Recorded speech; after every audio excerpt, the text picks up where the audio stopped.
Yeah. O ito pa. Si Bato. Takot ka daw manalo kung manalo daw si Sara. Sa tingin nyo, mananalo pa yan? Tama talaga. Hindi na nga mananalo sa Davao yan eh. Isang question nga lang, di masagot eh. Oh, si Minute, Gurgor. Hindi ka siya mag-isa, German. Ah. Si Bato, iboto nyo ba si Bato? Ah. Ito ah, Baka pamilya niyo mapatay din. mga kababayan, Madami tanungin ko pamilya kayo. 3 taon si Bato nanungkulan bilang senador. Anong batas na naipasa ni Bato? Bigyan nyo ko isa lang. niyo. Bato.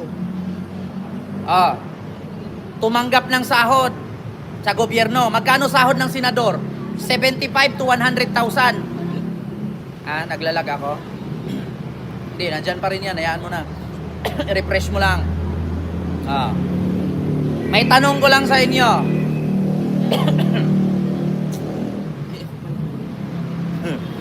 May tanong ko lang sa inyo. 3 taon nanungkulan si Bato bilang senador. Anong naipasang batas ni Bato? Pakisagot.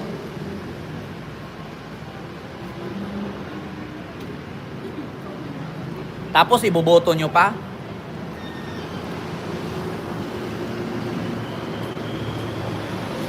Diba? Diba? Ano, mga DDS, sagot. Anong naipasa na batas ni Bato sa loob ng 3 taon pagiging senador niya? Magkano sahod ng senador bukod sa kupit? 75 to 100,000 a month. Ah. Ito rin, ito ang pangit ng sugar. Sabi ng German. Hindi ka kahit mo yan.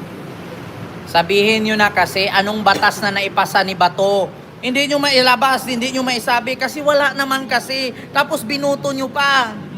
Oh, ang lakas pumutak niyan sa Senado, wala namang kwenta. Pareho lang sila ni Ruben Padilla, magaling lang tumambling kasi may kadubol.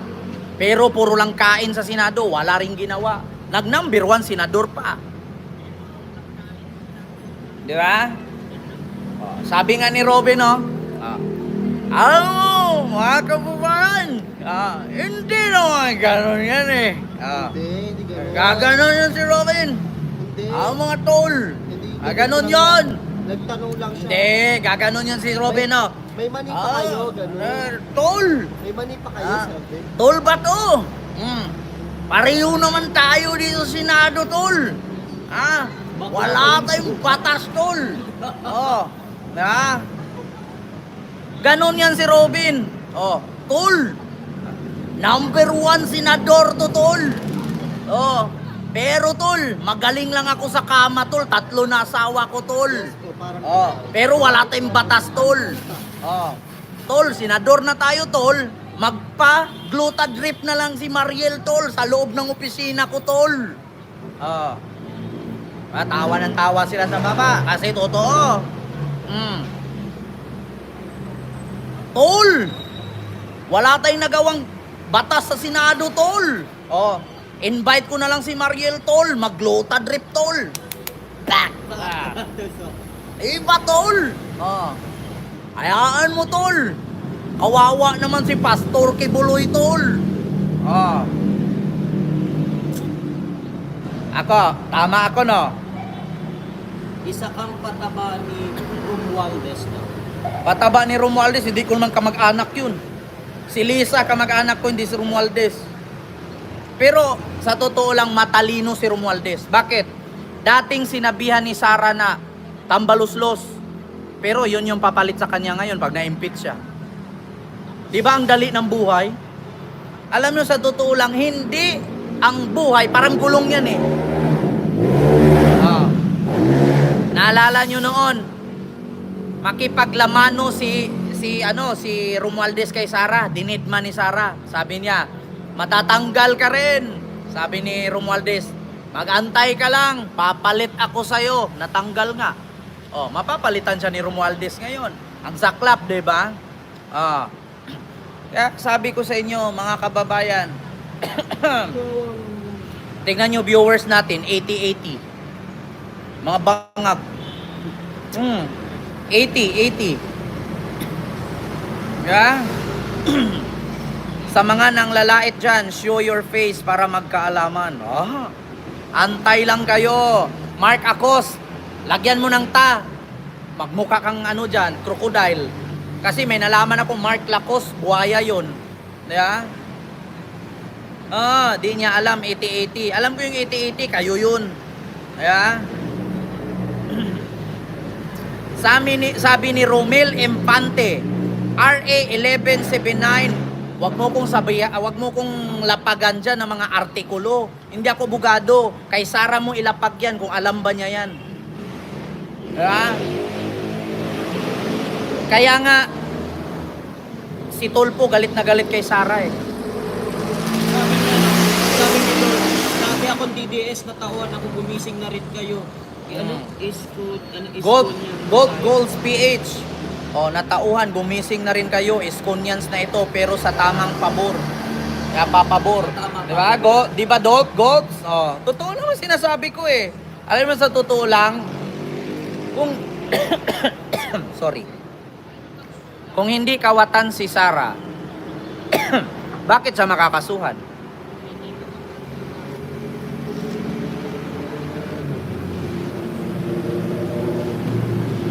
Yan lang naman tanong eh. Kung hindi kawatan si Sara, bakit siya mai-impeach? Bakit siya makakasuhan? Sabi ni Mark Acostae. Acostae ba? Mas kawatan yung amo mo. Wala nga kayong may pakitang ebidensya. Kay Sara, klarong-klaro. Hindi po, Your Honor, Mr. Chair. Sabi niya, Mr. Chair, siminit, siminot, Mr. Chair. Ganito kasi, Mr. Chair. Putang ina muli sa Marcos. Mr. Chair. Ganito kasi, ang kumuha ng pera ng confidential fund, si Mary Grace Piatos. Siya nga hindi po nakakaalam. Ganito po ba ang Congress? Hindi nyo alam yung batas? Si Kukoy Villamin, si Fernando Uwishi. Sabi ni Bugoy Kataon. Yun na, mo ko. Sara Bobo mag-English. Abogado pa yan, sabi niya. Sabi niya, hindi nyo alam yung batas? Alam nyo, sir, kami sa Davao, sir, kapag ayaw ko pumasok sa school, ayaw ko. Bakit? Mayor tatay ko. Kaya, sir, nung pinatawag ako sa Congress, sir, wala akong masagot, sir. Bakit? Hindi ako pumasok dati nung elementary ako, sir, kasi tatay ko, mayor. Kapag ang teacher ko, sir, magalit sa akin, ipapatay yan ng tatay ko, sir. Kaya nung lumaki, sir, abogada na siya, walang alam. Diba? Bakit? Ayaw niya pumasok noon, magdodroga, magsisurfing, magtagay, magpatato. Yan lang naman alam niya eh. Kaya sir, wala po akong alam sa English, sir. Bakit? Ganun si June. Kasi nung nag-aral ako, sir, hindi man ako pumapasok, sir. Kasi, pag nagalit ang teacher ko, sir, susugurin niya ng tatay ko doon, sasabihin, ipapasya mo si Sara. Pumunta ka daw sa Leyte nang malaman mo daw. Pag hindi mo ipapasya si Inday, bukas, ilibing ka ni Las Cañas. Diba? Kaya po, sir, hindi po talaga ako nakapasa, sir. Bakit?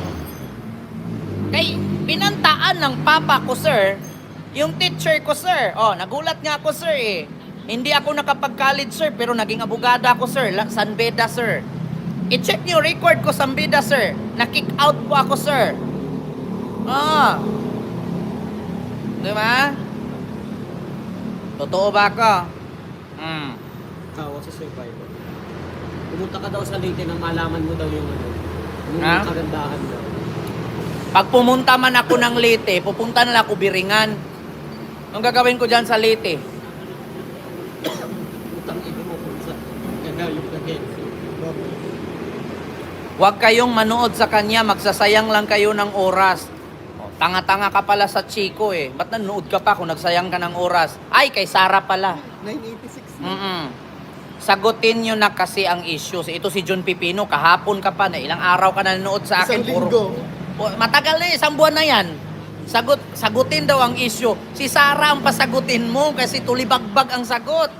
mag-e-election na, di pa nasasagot yung isang Ah, question. nako, matanggal na sa pwesto, hindi pa rin masagot. Sara, saan mo dinala ang pera? At saka sino si Piatos? Oh, sino si Piato, si Kokoy Villamin, si Ferdinand Uwishi, sino yung Nova? Kalimutan ko yung pangalan apelyido lang. Tanong kayo ng tanong sa akin, si Sara nga hindi nasagot eh. Ah, Kaya siguro kaya nga siguro si Alice Go ganun din sumagot eh. oh. Alam mo yun, tapos na kay Alice Go yan, ginaya lang ni Sara. Tingnan mo si Alice Go. Your Honor, wala po ako maaalala, Your Honor. Adi nakulong. Si Sara, antayin nyo. Sabi ko sa inyo, kung hindi Germany tutakbo yan, Indonesia rin. Dinaya din. Sakit-sakitan para hindi makasagot. Gloria Arroyo, Alice Go, ginaya na ni Sara. Sakit-sakitan para hindi makasagot. Yung staff, sinugod sa ospital. Tinanong yung isa Ah. naman, tinanong ulit. Yung una, maniwala na sana ako, sinugod si Sulaika sa ospital. Sabi ko, grabe talaga, no? Siyempre nga naman, matitense. Ginigit-git Oo. talaga ng Congress si Sulaika. Okay Oh. lang. Pangalawa, interview, ganun pa rin. Pangatlo, ganun pa rin. So, ano yon? Lahat pala ng staff ni Sara may sakit. Ba't tinanggap nila yan? Uy, sa sunod ha, mga government official, huwag kayong tumanggap ng staff na may sakit sa gabal sa trabaho yan.